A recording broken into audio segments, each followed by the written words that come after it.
Un poco que partamos poniendo en contexto pues toda esta investigación, ¿no? ¿Cómo comienza a gestarse este proyecto, esta colaboración sin precedentes, digamos, en América Latina, según tengo entendido, entre dos instituciones?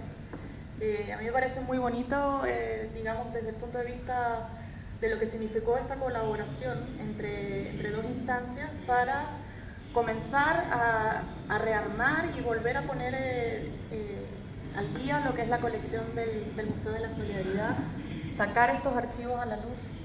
Entonces, un poco que nos cuentes, que creo que fue a raíz del 25 aniversario del restablecimiento de las relaciones diplomáticas. Eso fue, sí, ahí logramos los fondos de investigación a partir de los 25 años. El proyecto venía de antes. Yo creo que es importante dar el contexto del museo. El área de archivos, o sea, los archivos del museo no estaban en el museo, fueron recuperados el año 2012 y se creó el área de archivos el 2014, ¿sí? Finales. Entonces, a partir de se hizo un trabajo de sistematización, organización de los archivos y se creó un equipo de trabajo que ahí está José Lemaitre encabezando, está Federico Brega, que es el archivero. Y a partir de este proyecto de archivo logramos levantar distintos proyectos a nivel de distintos fondos que se fue organizando, y ahí vimos la importancia, una vez que ya lo teníamos más o menos organizado y recuperado los archivos que habían estado, se lo habían llevado a casas privadas.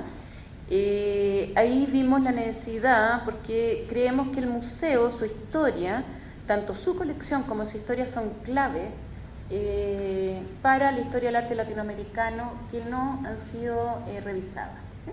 Entonces, una vez constituido el archivo y estructurada un primer catálogo razonado de la colección, y cuando Carol Yaski empieza a hacer todo el trabajo de colección, empezamos a ver la necesidad de crear, de retomar las relaciones, de contemporaneizar y retomar las redes que habían existido en los 70 y en los 80. Entonces, ahí vimos, y estábamos muy dudosas con el tema mexicano, porque México, a diferencia de muchos de los otros países donantes, no tenían un integrante en el Comité Internacional, ¿sí? Entonces, teníamos esta gran duda y dijimos, bueno, ¿cómo partimos esta mega investigación de archivo? Partamos por México. Luis, cuéntanos tú un poco, ¿ustedes revisaron archivos allá? O sea, ¿existían archivos de que registraran todas estas donaciones que se hicieron al museo en México? ¿En qué lugar estaban? Sí, bueno, gracias por la invitación y aprovecho públicamente para agradecer al equipo del Museo de la Solidaridad por hacernos cómplices de esta empresa que nos llevó a descubrir a Chile, pero sobre todo a redescubrir a México. Entonces eso ha sido algo muy interesante. Los archivos fueron fundamentales para la investigación y fue a partir de la premisa que nos proponía el Museo de la Solidaridad cuando decía, bueno, ayúdenos a documentar qué pasó con este proyecto en México en la fase del socialismo chileno y luego de la resistencia y exilio. Y nosotros obedientemente fuimos a buscar a los archivos, pero resulta que no encontramos tanta información como creíamos. Eso nos hizo empezar a modelar una pregunta cada vez más ambiciosa, que implicaba a actores que a lo mejor no habían estado inmediatamente vinculados al proyecto del museo y empezar a dibujar contextos sociales también más amplios. ¿Qué archivos revisamos?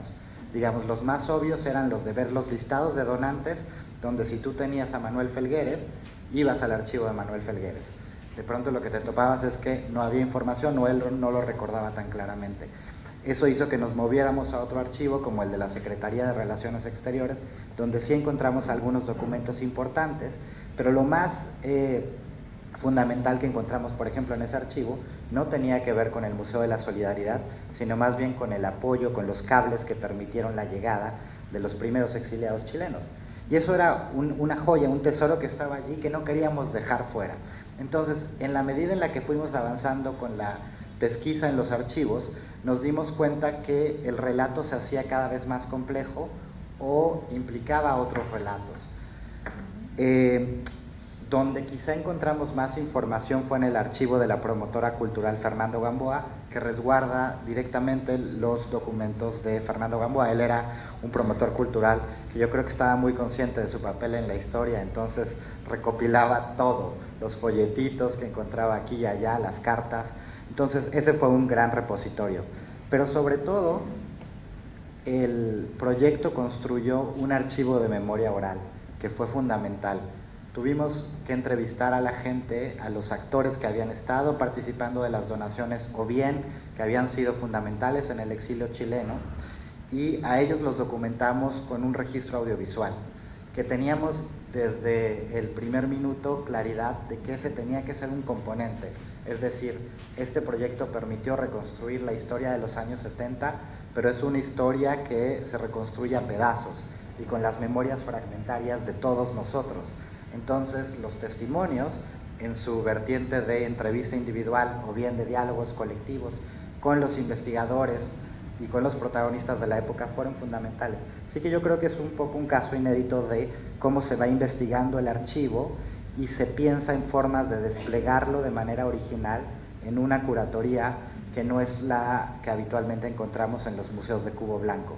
Sí, otro punto que quizás a mí particularmente me pareció interesante de toda esta investigación, que tiene que ver con esto de crear las redes institucionales, ¿no? Entre dos instituciones que son, digamos, a nivel latinoamericano no son muy frecuentes.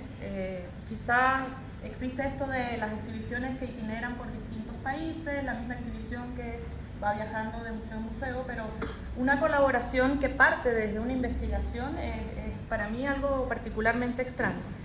Por otro lado también, hablar un poco ya a nivel, digamos, saliendo un poco del libro y lo que es la práctica curatorial, es todo esto del rescate de los archivos, ¿no? Que se está haciendo a nivel... Recuerdo a partir de la exhibición Perder la forma humana, por ejemplo, luego hubo una exhibición, no me acuerdo cómo, en el Museo Alberta, me parece, que hizo una exhibición que se llamaba Disobedient Objects, algo así, que también ha habido distintas... Victorian Albert Museum. También. Hay 3 o 4 exhibiciones últimamente, ¿no?, que han tocado este tema como del archivo y el... también.